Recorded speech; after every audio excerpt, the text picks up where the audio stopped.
Hello, OT friends, and welcome to the Uncommon OT series. I'm Patricia Modis, and I'm your host, a Filipino-American, native New Yorker, currently based in Los Angeles, bulldog mama, and an uncommon occupational therapist myself for the past 22 years. On this podcast, you will hear me proudly feature the unique careers of occupational therapy practitioners working in non-traditional and role-emerging practice areas, settings where OT is uncommon. I invite you to receive a dose of OT inspiration, to learn, to think outside of the box, and to be energized and motivated to follow in these unconventional paths. Happy listening. Before we begin this episode, I want to extend a special thanks to Picmonic, our sponsor. If you are an OT or OTA student looking for an excellent learning resource and study aid, Picmonic might be for you. Whether you're studying for your classes or getting ready for the NBCOT exam, it is a visual mnemonic learning tool that has been research proven to increase retention and help students ace their exams. It uses audio-visual learning and intelligence-based repetition algorithms to help with long-term retention while studying. If you're interested in trying it for yourself, sign up today using the link in the show notes or using the code TRANSITIONSOT to score a discount of 20% off your Picmonic membership. Welcome back, OT friends. I'm thrilled to introduce you to today's guest of honor. Today, we have with us Dr. Carlin Reaume. She is an occupational therapist who specializes in supporting mothers. Welcome to the podcast, Carlin. Thank you so much, Patricia. I'm really happy to be here with you today. Excited to dive into all of this. Yes, we're thrilled to hear about work in maternal wellness and pelvic health and how you're utilizing your OT lens and specializing working with moms. But before we get into all of that, as usual, I'd love for you to start by telling us a little bit about yourself and perhaps some of your favorite occupations. You got it. I was born in Costa Rica. My parents met in the Peace Corps down there and moved back to Wisconsin when I was very young. So that's where I grew up and were raised in Madison, Wisconsin, and lived there throughout high school and then moved out to Los Angeles to pursue a professional dance career. I ended up finishing my undergrad and graduate education at USC, and that was where I learned about the profession of occupational therapy. And so I finished my bachelor's in psychology at USC while I was auditioning and dancing, and then went on to complete my master's and my OTD. And I feel really grateful for being, at USC and connected to a really incredible network of colleagues throughout my graduate school program. And, I think then that connects with, I was really happy to be in LA so I could dance all of the time. Dancing remains one of my favorite occupations. Now, many years later, it has morphed a little bit. So it's not the same kind of dancing I was doing back then where I was taking 4 and 5 classes a day, but I still try to get a dance class in whenever I'm able to. I also really enjoy dancing by myself to music throughout the house and with my little one. She's 4 now. We'll do have little dance parties. I have taken up running, so I will listen to some of my favorite tunes that I used to get out onto the dance floor with now are on my running playlist. And so that's a newer occupation for me. I've really found as well that I cherish morning rituals. And so one of my morning rituals I love is to hand grind coffee and do a pour over coffee. That's a really meaningful occupation for me to start my day. So I've found these kind of grounding restorative practices that I do as some of my fun occupations that I look forward to. Oh, I love it. What motivated you to contribute to this podcast, aside from me inviting you? Yes. Well, it's so interesting. I have had such a winding path for my OT professional path. It didn't follow a straight line. And that when I was in the midst of it, I found myself questioning myself, why am I not able to go from point A to point B? It felt like that's how it's supposed to go or something. And so over all of these years that I've been doing this work, I have found that I am not alone in my kind of winding path. And so I think those of us that continue to hear stories of others who have had similar but different twists and turns, and have followed, areas of passion, just areas of interest and curiosity, and how in the end, then looking back, over the last decade plus, I can see how everything kind of lined up to help support where I am right now. Whereas, I found myself questioning myself in different places along the way. So when I learned of you and your work and the uncommon OT, that really speaks to my heart, because I feel like all of my OT positions I've ever been in have been kind of in non-traditional settings or emerging areas. I haven't really ever worked in kind of a more traditional OT setting. And so it's interesting, right now I'm in academia, and sometimes students will say, oh, well, when you work in a hospital setting, what was your experience? And I'm like, well, I've actually never worked in a hospital setting. And I think, they're shocked by that. And, I really felt called to share my story so other people can continue to know that we each have our own path in this work. And all of them are valid and beautiful, and there's so much learning to happen. And I think it's powerful to kind of normalize that experience too, where you don't have to know right away what specialty area you're going to dive into and do all the training and do that forever. There are lots of different, that's what's really beautiful to me about our profession is the term occupation and the work that we do, and the roles that we can play for people. It is available to every single person on the planet, right? Like it should be available. There's need there, so we really can dive in and provide powerful support. So I want to continue to encourage people who are interested to take uncommon paths to do that. Thank you.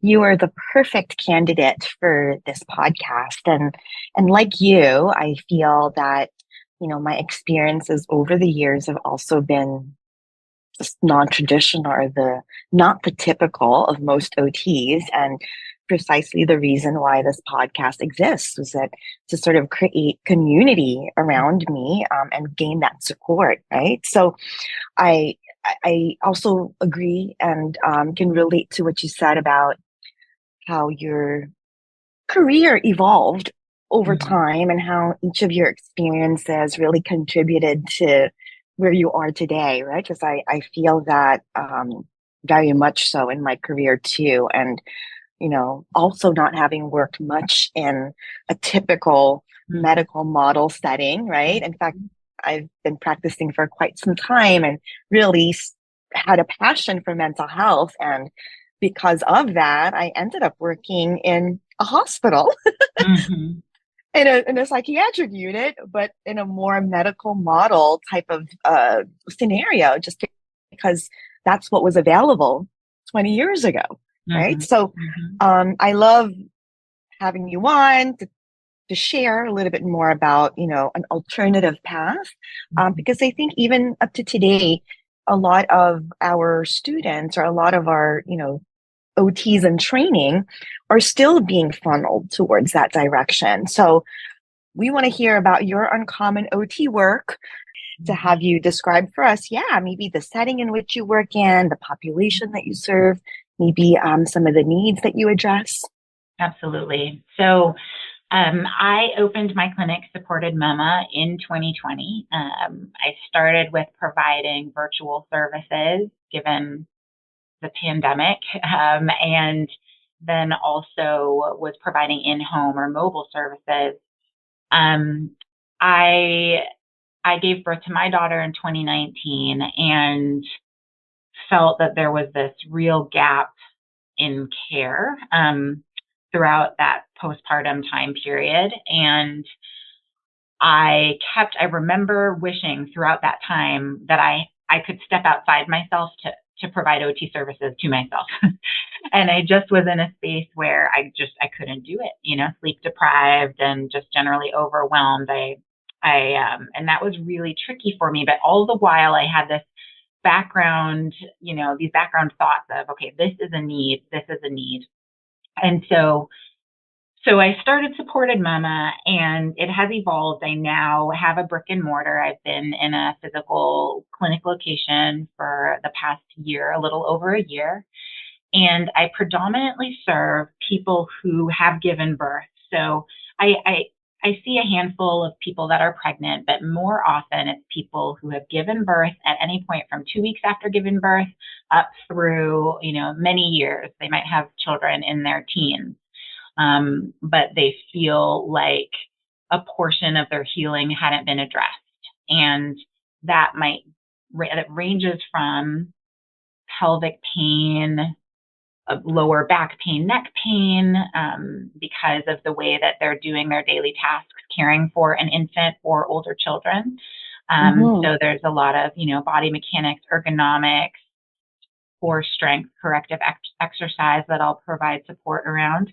A lot of people that I see are navigating the experience of trauma, whether that be with the birth experience itself or something that occurred during that postpartum phase. And that could be with their infant. It could be something that occurred with a partner, if they have one, or with a family member. So lots of different conversations we have around that. And so one of the ways that shows up in the work we do together is through a lot of nervous system work, nervous system down training and regulation, managing that stress response, supporting people in, knowing that this is a safe space. We're just, it's here, it's your time for you. We'll focus on educating them on the value of a deep breath and how they have control in being able to support their relaxation response through those mechanisms. And I provide a lot of education. People, it's very clear to me through the work that I do that people are not receiving education consistently around some of this. And it's very often that clients will say, oh, I feel silly for asking this, or I know I should know this, whether it's related to an anatomy question or a breathing question.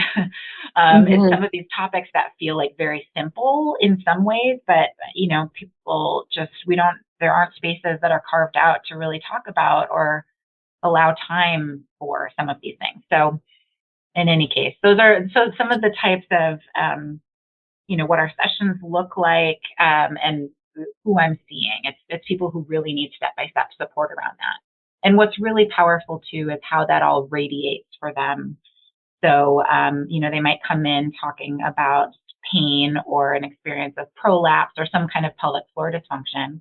We might end up working on breath and stress management. They realize then how they're more able to connect to their pelvic floor and their pelvic floor symptoms. And then they're able to play more with their children because they're not experiencing pelvic heaviness, or they're not worried about, exacerbating their prolapse symptom. So it's really powerful when you see how starting in one area can have these radiating powerful impacts to all these other areas of occupation. So it's really special. Yes. Thank you so much for connecting that, or for, sort of someone having difficulty breathing to somebody who may potentially be having some difficulties interacting with their children or engaging in play with their children. And I think sometimes OTs or OT practitioners aren't really even able to put those pieces together. That's why they're hesitant to sort of embark in the same journey. So I really, really very much appreciate that. And also the specific examples that you gave, your approach is incredibly holistic, right? And that your OT lens really lends to the process where you're able to really identify, okay, where is my client at, and where do I need to begin, and what are we trying to solve, right? What is the issue? What is the functional consequence of this, and how is it affecting this person's day-to-day?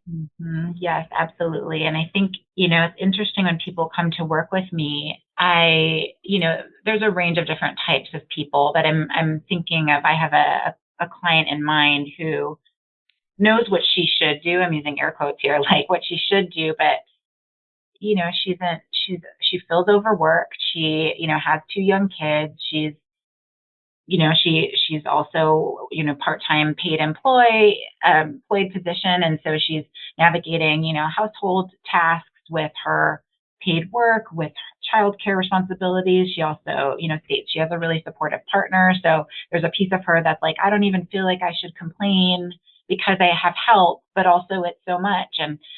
And what I've found is just carving out that space for her to feel heard, to be Yes. validated. You are working so hard. You are working so hard. And it's not just about, okay, well, you just have to do these 5 exercises, a couple times a day in order to improve your symptoms. It's like she's not breathing, she's not present, so I recognize with her we have to start in some other places where she feels like she can, you know, be successful, A, and B, where she can kind of feel supported and a pocket of rest or different approach, and so that's what I love about the OT lens within this specialty area is it really feels, I mean, so many of the different roles in which OTs are well suited, require this holistic or, benefit from such this holistic approach. But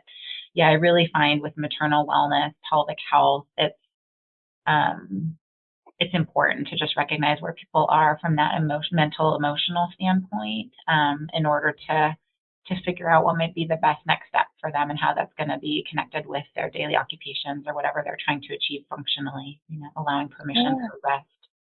I absolutely love that you've created a business and making this service available to all of these women. It's disruptive, but I think it's because of also all the roles that we're expected to take on in our daily lives that it gets sort of pushed under the rug, right? So I'm so excited that that you've decided to really center your services or your offerings around this particular need. So I want to hear more about your sessions and, more kind of examples of a typical day for you. But before we get there, I would love for you to so here you are, supported mama is a year old. Mm-hmm. It's thriving. You're getting referrals. You have a caseload, and I'm sure a variety of different aspects to your business, so to speak, and to your offerings. Can you fill in the gaps for us in terms of how you got there? I know we talked about having done a lot of non-traditional types of things in the past too. But yeah, from OT school, what types of experiences did you have? And did any of those experiences contribute to where you are today and having been able to set up or being the entrepreneur that you are today? Yes, great question. Well, so one of my mentors was Dr. Florence Clark, who's the previous chair at USC and a previous AOTA president. And she instilled in me the value of being bold, asking for what you're putting together a proposal, just moving forward, being bold and moving forward. And so it was through her mentorship that I got my first position out of OT school, which was a workplace wellness position within USC. I was working for employees and creating wellness programs for employees to help them be healthier and happier. And so that was the very first time that I saw in action, okay, here I have a skill set. There's a need here. How can we advocate for a position to be created, or what would be the funding? Like, that would have not crossed my mind before. I probably would have said, oh, there's no position that exists for this. Like, let me do a search on your traditional job search platform. I don't see a workplace wellness OT position. Well, what do I do now? So I really credit Dr. Clark for kind of shifting my thinking at that time and helping me advocate for that position to be created. And that really set me up for all of the positions that I had after that. I ended up, after leaving that position, I was working with the USC OT faculty practice, where we had a variety of different lifestyle redesign programs, which informed my clinical expertise and just made me feel really competent in providing wellness-based services. And so that has been critically helpful for the work that I'm doing now. I took over the position of the Lifestyle Redesign for College student program, where I was supporting students who had transitioned from high school to college. And when you think about the disruption in habits and routines that happens there, what a beautiful fit for OTs to help, navigate that process of creating intentional new routines, and how can you set things up to promote your health and well-being. So then you fast forward to many years later, where now I've given birth and talk about like disruption to habits and routines, how I'm needing to think about as an OT, how do we help people navigate this time of transition? Everything feels different. From a wellness foundation, how do we support wellness of new parents? I had a background in ergonomics. I could tell like my body mechanics with all those repetitive tasks. It was not well suited to and in the moment, like I mentioned, I couldn't step out. What would be a better arrangement for how I could have things in this nursery space? Like I just couldn't even do that. So I think my background has really provided me with all of the tangible, the knowledge about wellness interventions and stress management and grounding and, alignment and posture and breath. So I have that foundation to inform the work that I'm doing, and also so much in mental health that I did throughout all of those different roles. That college student position that I was in, I really spent a lot of time with people with a variety of different diagnoses, but very much anxiety and depression. And that's also what I tend to see in the postpartum time period. So I think from a clinical standpoint, all of that put me in a great position. And the entrepreneurial fire was lit from early on. And so just felt clear, okay, there's not a need. I mean, there is a need, there's not a service available. And so I need to fill that gap. If I see it, I need to fill it. And so it's been very much an adventure of diving head first. Like I'm somebody who would ideally want to know everything there is to know first, have all of my forms and processes totally clear and foolproof, and then launch whatever it is. And I'll say that when people reach out who are interested in this area of practice, what I say to them is like, the need is so great, and there are people that need your services right now, that there is no time to waste to perfect the intake form by adding this one other question or taking this other question off, or, all of those little pieces, they'll get sorted out, but don't let that hold you back from putting this service out into the world. I believe that so strongly. All of us, like all OT practitioners, our strengths in active listening and therapeutic presence and the way that we show up with our clients, that is so critical for this population. Even if you did nothing else besides, I don't even want to minimize that. Like that is so huge, to be present with somebody who's having a rough time around, you can bring so much value to that conversation. Oh, I agree 1000%. You were born for this. Number one. Thank you. Yeah, I mean, I love the passion in you. I see it through the screen. I'm sure our listeners can, it oozes out of your voice. I'm not surprised to hear that you started early on. And I chuckled a little bit when you talked about how the traditional sort of job descriptions, and I read them, and when I'm, sort of from time to time looking at job descriptions, I just think to myself, oh my gosh, I can't do that. I can't do any of that. It's really a lot of I just did not have that kind of experience in those traditional settings. So I'm happy that there's more of us out there in the world. I want to say to that, because I do think this comes up all of the time. Like my offering to anybody who's like interested in this work or other fields, think about be your own best advocate around this, because if you know the need is there and that you can bring support to whatever population it is, you figure out who needs to hire you. Maybe it doesn't start like a full-time position, but can you offer a workshop? Can you offer your services as a consultant? Can you make your value known and then build from there? because that is something that we can't just sit around and wait for somebody to say like, oh, I really wish like we need an OT in this space. Like that doesn't tend to happen, especially in these non-traditional areas. So you Yes. find, like a group of allies or a related service provider that you feel like you can connect with, who will see and understand the perspective and what you're adding to their portfolio, Yeah. and advocate for something to be created, something new. Such great advice. I go back to your first position that you mentioned, being a work, doing work wellness related things for employees. I'm sure that position did not call for an occupational therapist necessarily. It didn't. It absolutely didn't. And so, yeah, it was just about being creative, being creative, not taking no, figuring out who we needed to talk to, who we needed to convince, and right now I'm in a position as the Advocacy and Government Affairs Committee Chair with our state's professional association.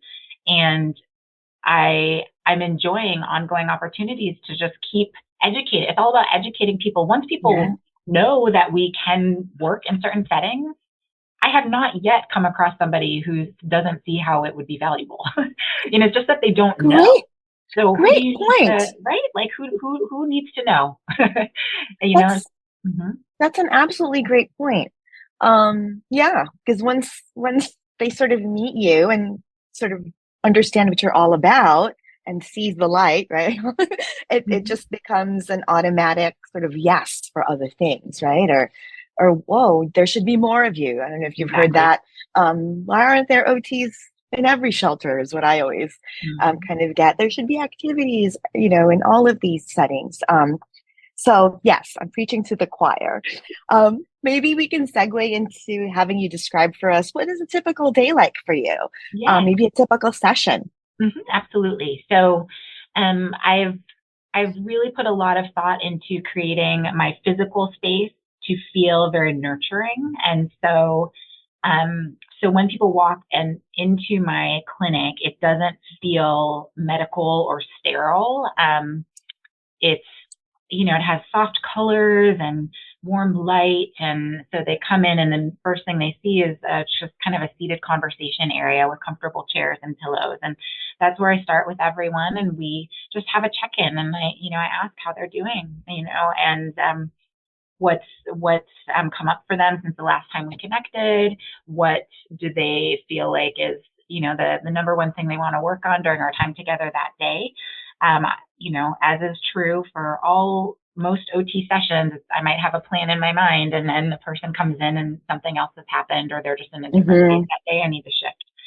So I always have that check-in time.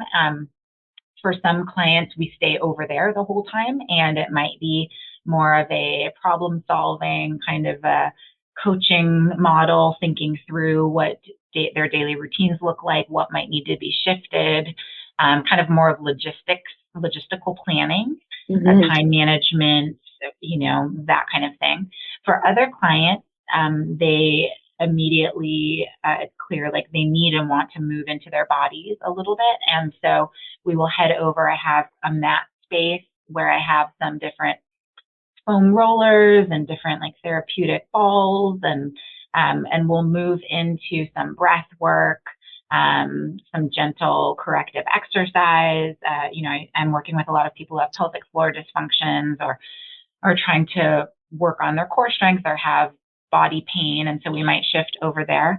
Sometimes clients come in and are so in fight or flight or freeze. You can just see it. They're Mm-hmm. not taking deep, full breaths. So we might actually start in my mat area doing a restorative yoga pose. So I have a bolster. I've got a little weighted sandbag that provides some proprioceptive input. I've got eye pillows.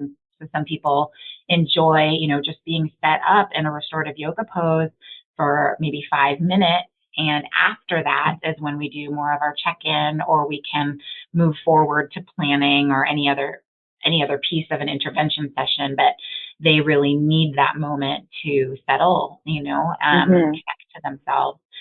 So that can be what some of my sessions look like. And then I also have a treatment table where some people are coming in for specific pelvic floor work. Maybe they want an internal pelvic floor release or are experiencing specific aches and pains, and we do some manual therapy. And I have some background with myofascial work, and so I will do more of a manual therapy session for them. Pretty much in all of those spaces, I am facilitating and encouraging deep, full breaths.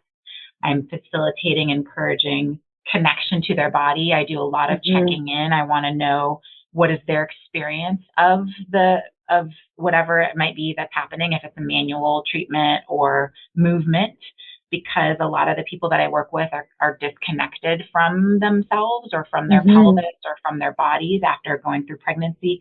And so I really encourage people to have these ongoing check-ins to know what their experience of something is, so they can say, this feels uncomfortable to me, I choose to stop, or this feels really good, I would like to do this more, because it really is a valuable piece in like the communicating their needs, advocating for themselves, that I want to nurture in my clinic space, that radiates into them being able to advocate for their needs with a partner, with a physician, with another healthcare provider. So those are in general kind of what my sessions will look like. We wrap up with, some goals, for the time before we next see each other. And I always make sure that they feel like they're really doable, so usually it's one goal, maybe two, but smaller is better from my my perspective. And I want them to feel successful, and able to achieve that. So that's what most of my sessions look like, some variation of that. Yeah, I love the thoughtfulness that you place into every aspect, from the environment to sure you're considering the temperature, the lighting, really kind of feeling out where your clients might be at. It sounds like there's a lot that mindfulness is a big aspect in your approach too. And, giving folks the ability to articulate, right? I think sometimes it's also giving folks the words to use to describe certain feelings. And, some of these, I'm imagining that it can get really personal because you're sort of in one's, just not even just personal as in physically personal, sort of in that space, but perhaps some info that they may not have even shared with anyone but you, right? Not even their partner. So it sounds like these sessions can be really intimate. Yes. And I, every single time, feel so deeply grateful and honored to share that space with clients.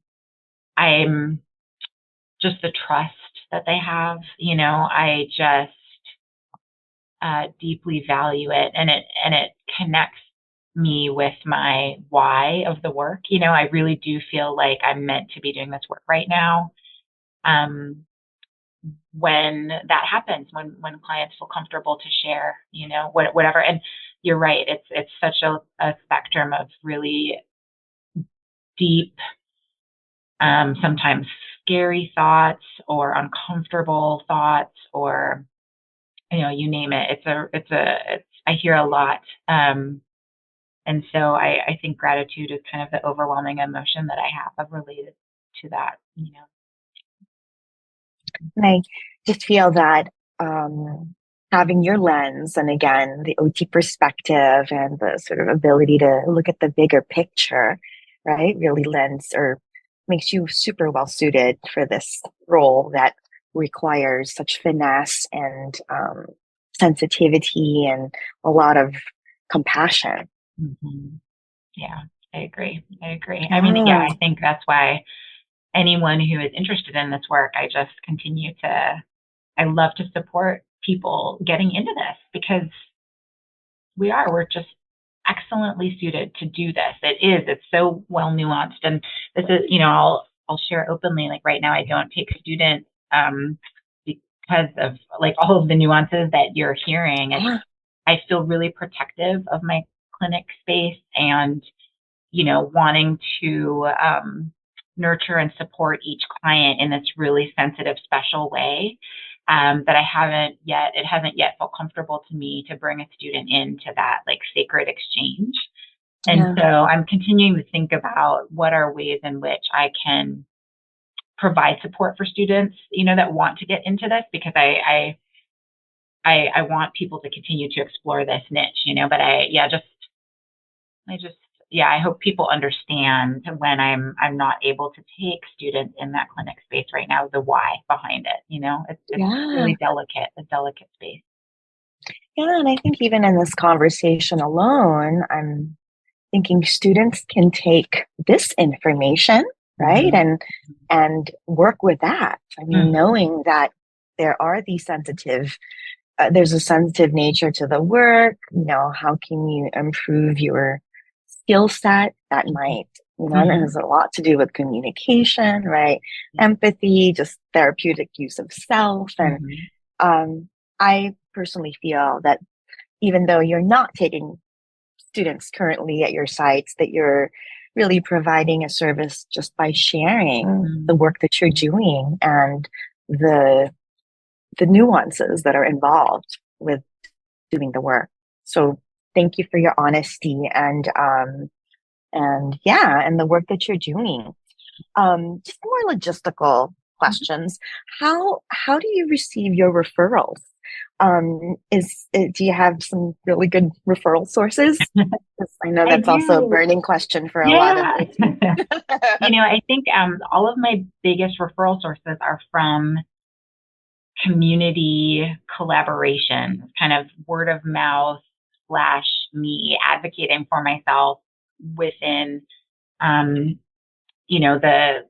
the places in the community that I felt like would get it. It's kind of what I was alluding to earlier. And so we do have like a local childbirth education center. And I started offering community pelvic health screenings there because I knew that was a gap. I just felt like that population would be really interested. And so I've been doing that now for, I don't know, a year and a half or two, where we've had a partnership. I was previously teaching Pilates at a local studio here, and a lot of the clients that were coming into that Pilates studio said, hey, like I'm having some dysfunction, or I feel like I want some more specialized knowledge, or I'm generally having a hard time, or I can't get back into group classes, or whatever it is. And so that became a referral stream for me. I do have a handful of other healthcare providers in the area that are really supportive. I've been getting a lot of referrals from people who have received services elsewhere that their words are like cold and sterile is what their experience of those other settings were. And so, so some of the people that I see have previously tried to have some kind of support. And so that's like an extra layer of sensitivity. I really want to make sure that they have a positive experience, because it takes a lot to have a negative experience and then say, I still need and want help. I'm going to try again. Yeah. So that's been a big population too. And that's something that I've enjoyed, is connecting with local providers, all different types of providers in the area, where we might share a potential client, but they like knowing who are the other allies that I might have and be able to refer my clients to. And so I'm enjoying that process of connecting with a really neat network in town, So I would say it's been just a few referral sources and then word of mouth of people that have had positive experiences. But those, a couple of key referral sources have been critical to grow my practice. Great. Thanks for sharing that. I think that also gives our listeners some ideas on how perhaps to get started, right? Yeah, love that. Now, can we switch over to more money matters? Sure. May I ask you anything that you would like to share about money matters related to your business? Fees, how do you charge? How do you get reimbursed? Do you accept insurance? All of that good stuff. All things money. Okay. Yes, I do not accept insurance right now. I'm private pay, which it works well for me. Like I think that I struggle a bit with the accessibility piece of that because I do want people to have access to these services. And so how I'm currently navigating that is I have my private pay clients, and then I am ongoing trying to figure out how to establish other creative community partnerships. So I continue to have some kind of local community screenings at a reduced rate offering where it's a less in-depth experience, but still is able to provide some, a space for people to connect and have some questions answered. So I'm continuing to offer that. I have been offering increasing numbers of webinars and workshops for different groups of people or providers where I feel like my reach can be broader. So I'll be doing a webinar in a couple of weeks with a network of providers that go in home to lower income households who aren't able to access services. So they're kind of providing in-home services. And so I'm providing information for them, and they're going to be able to go into all these homes in another area away from where I live. And I just feel excited about the possibility of their reach. So I'm continuing to think about, okay, if it's almost like a train the trainer model, can I provide some tips and support that's more accessible to other people in that way? And that's an interesting and fulfilling revenue stream for me. So a portion is from I'm calling it consulting. And then the rest is from my direct, client sessions. So it is private pay. I do provide super bills if people choose to go that route, but I do not directly bill insurance. So thus far, it's been working okay. Great. Thank you for sharing that. There are other ways to support oneself as an OT other than just going the traditional route of billing for insurances, right? Now, if you were to decide to bill through insurances, is this type of work currently covered? Great question. The answer is yes, broadly yes, I will say. I think, there are some pairs. That's where all of this gets really tricky. Oh, we need another episode, Patricia, where I think it depends on the bandwidth of the person to be able to defend, how much do you want to spend of your day advocating for why it should be reimbursed? I think in the cases where, there's been a denial and the OT is able to explain, this is what I did and why, I think it is possible that we're able to be reimbursed, and some payers do reimburse. But then there are also some that just decide for whatever reason, no, they're not going to cover it. And, if somebody had the bandwidth to take up that fight, would they shift their tune? I don't know. Probably some yes, some no. But in general, if you think about the work that we're doing, activities of daily living, therapeutic activity, neuromuscular reeducation, these are codes. And so I'm going to just say, yes, these are reimbursable services. Yes. And if you were denied, then there's opportunity to appeal and sort of put in your justification. But that's good to know that it's generally, generally covered, depending on, the support or the justification that you include in your documentation. That's right. Can you share with us some recent challenges and recent wins or highs that you've had in your role? Yes.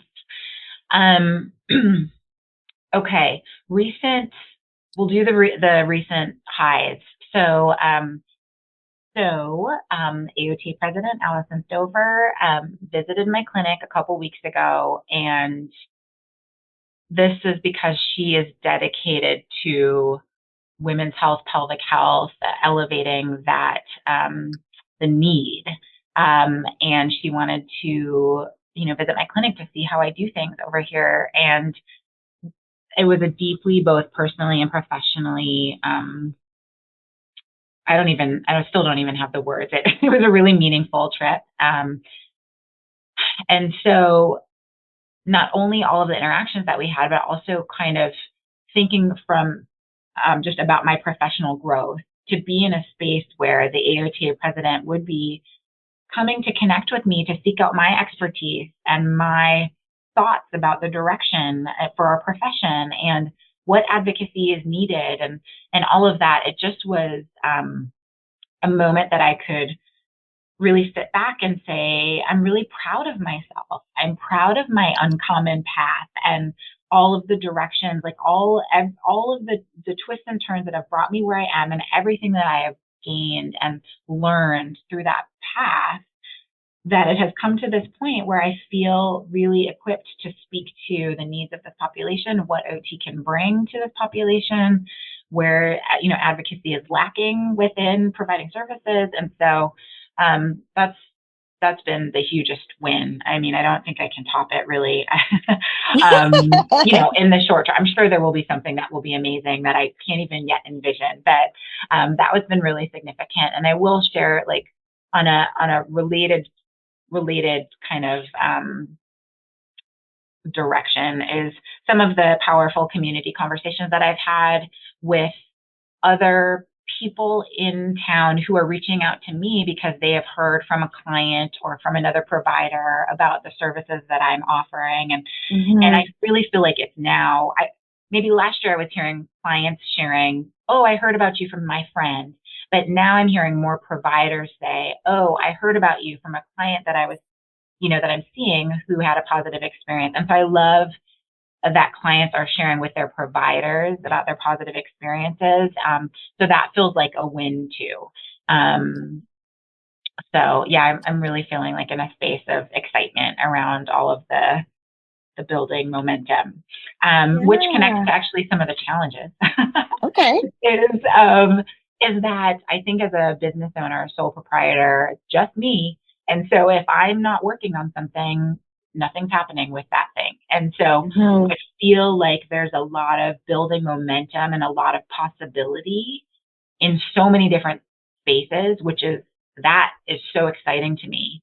And also I'm somebody who's used to doing things, doing them well, getting everything done on my to-do list, you know, and when you're running your own business, it feels like that's like impossible. You can't ever be done with everything. And you always have ideas about other ways in which you could grow. And so that is something that I'm continuing to navigate, is how do I balance my drive and my ability to accomplish what I would like to within each of those areas, while also having a fulfilling, restorative personal life, like being a good mama to my little one, making sure we have time for our dance parties, you know. That's kind of what stands out to my mind as in my mind as a challenge right now. Well, I think that you are, I want to congratulate you, number one, on your successes. I myself, I'm very proud of you as a fellow OT practitioner working in uncommon spaces.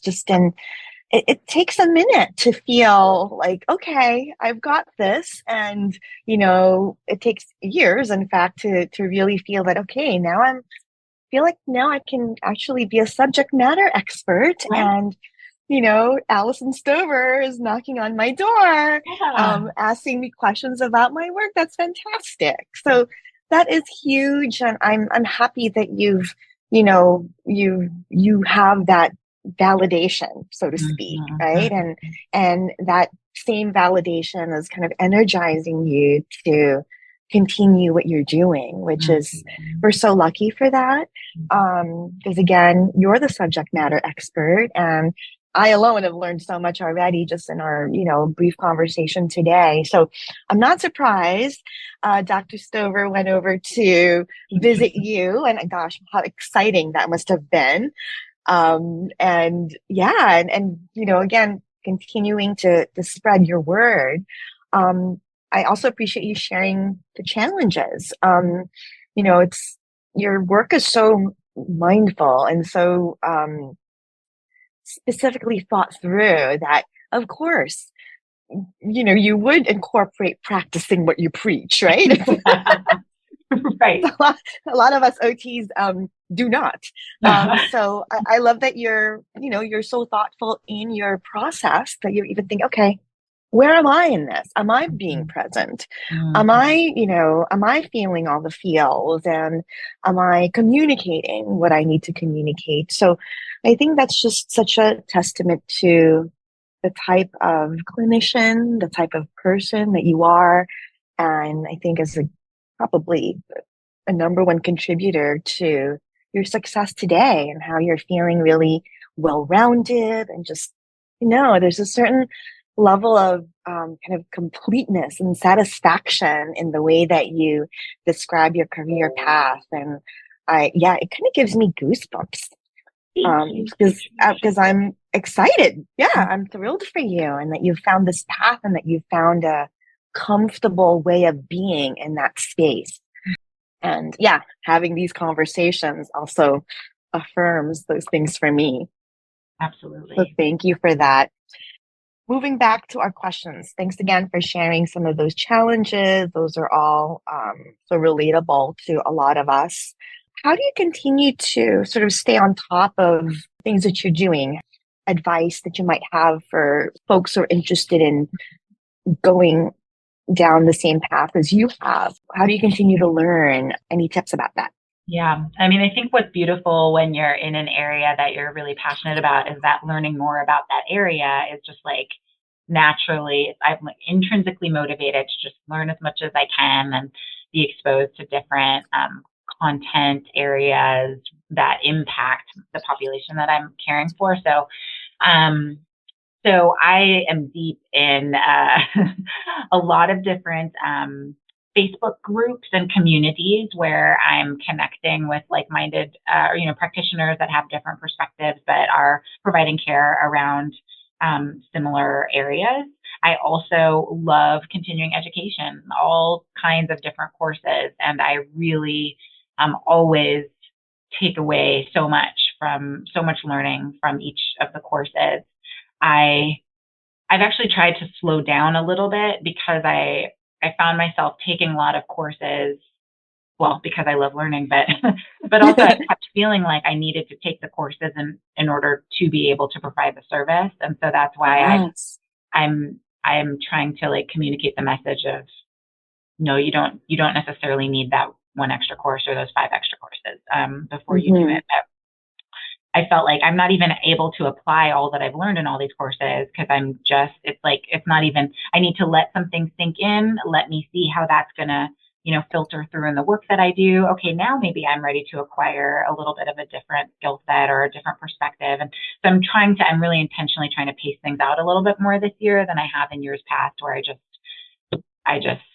took a lot of courses. But what's really amazing about, I think, the virtual learning that's available to us now is that so many courses you have access to for a lifetime.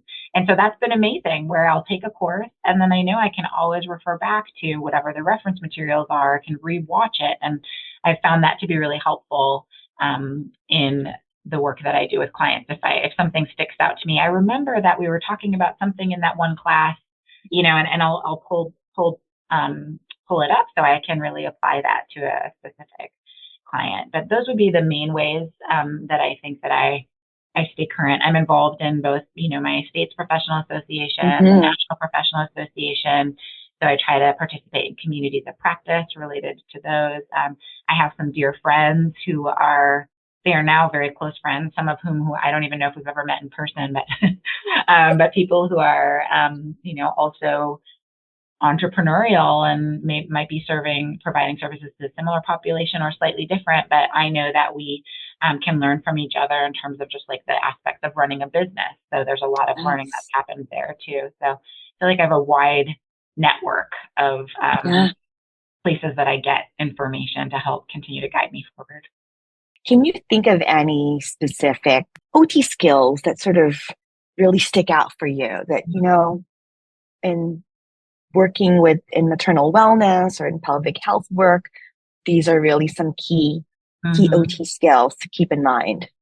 I really think that just the active listening, that clear active listening, the ability to reflect, and so people feel heard and feel safe, the presence that is required when you're sitting with someone, being able to be still and have some silence, being able to read.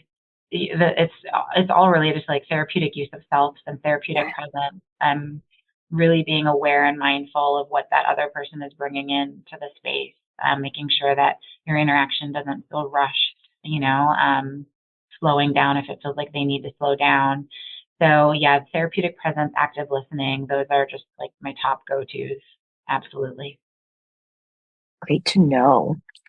Can you think of any common myths or misconceptions about your current role that you'd like to demystify today? Yeah, I think, I've kind of touched upon this earlier, but I really do think that people will reach out to me interested in this area of practice, and they will say, well, what certifications do I need to have before I'm able to practice? And you don't need any. You don't need any extra certifications. Now, are there courses you could take to deepen your knowledge in certain areas? Absolutely. And specifically, if we're talking about like internal pelvic floor work and some of the, pelvic health, that would be the area where I would recommend you need to take some coursework before you're seeing clients. But it's not that you need to take 5 courses. It's not that you need to take, I want people to feel empowered to dive into this work like a little bit before they feel like they're ready to. Because even if you've taken, like, let's say you've taken, like and what's interesting is I thought I would never do internal pelvic floor work. I took OT Pioneers, was one of the first courses that I took. And in that course, she provides a little bit of a video so you can see what even an internal assessment would look like. Because I didn't know, like, what would it look like for an OT to do that? And I took that course and I saw that portion and I was like, I don't see myself ever doing that. Like, I just don't think I'm going to. And then fast forward, and I ended up signing up for several courses where I was doing internal work because I thought, well, I at least want to have that skill set or have a better understanding of what that might be to figure out if I would actually use it. And now I do. It is a tool that I use. I don't use it with every client, but I feel comfortable to use it. And some clients really want that. So in any case, just to say that you can really dive deep into this knowledge and there's always more to learn. But even if you've only taken one class, or even if you just know how to gather an occupational profile, sit with somebody, strategize what's not going so well for you, what supports do you have in place, like you could do that right now if you're an occupational therapy practitioner without having taken yet one more course. So I think that's kind of one of the biggest areas that I just want to empower people on. Many of you are ready right now. Dive in. Such a great reminder. I'm one of those too who feels like, oh, I should just take that, CEU, see where that takes me. I remember doing really being course obsessed during the pandemic in particular, because I felt like I had, oodles of time in my hands. But yes, sort of hearing this from other practitioners too, do I need this credential? Do I need that credential? So what I'm hearing you say is that we have the skills in us as generalist OTs, right? To be able to do simple sort of screenings and such, and that perhaps we want to, just sort of explore a little bit within ourselves what that need is, right? Like why that need to have an extra credential or course in order to feel like you're qualified to do something. So I'm going to jump on that bandwagon and say that we have a lot of skills already as it is. And I think sometimes it's just a bit of a reminder, right? Or a little bit of a confidence boost that we need to really take the step and take it even to another level. It's just to give it a shot, right? Just try it. Get your toe wet, not even your entire foot. Just test the waters and see. And in that process, if you feel inadequate or unsure, then there are courses out there that are available to help fill that gap.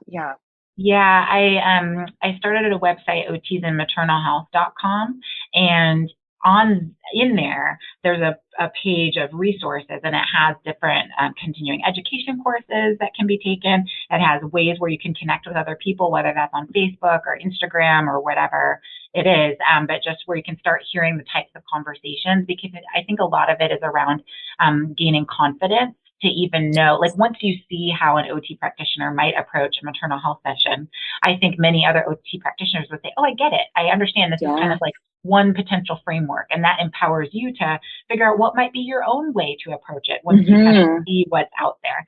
And so I've found, as OTs, we tend to be very collaborative. We're very passionate. People are willing to share, their intake forms or their, whatever it is. So then you can kind of pick and choose. Oh, okay, this is how I think I would approach my first session with a person, or these might be some tools I want to develop a little bit more. So there are places, and a lot of different mentorship around business development for people who are curious to, it feels a little bit nerve-wracking to think about opening starting a sole proprietorship. There are supports available for that. So, I definitely want people to know that if you're deciding to take the jump into any of this, there are many of us who will help guide you along the way, for sure.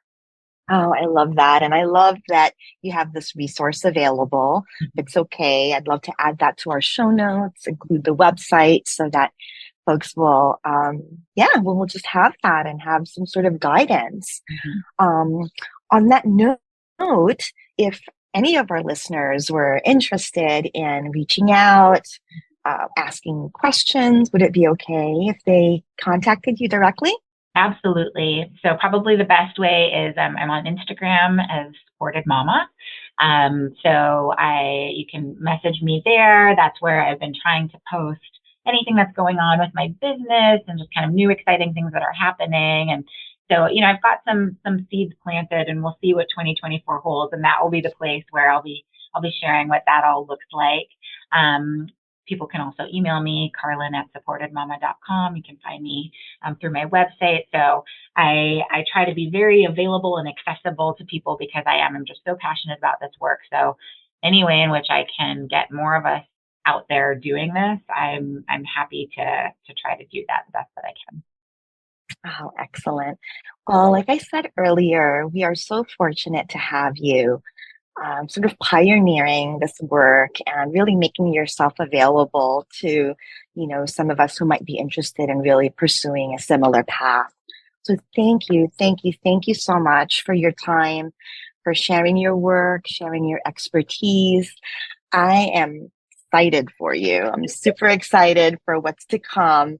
It's only February, and 2024 has already been quite an exciting year. So I cannot wait to hear what's next for you and your chapters.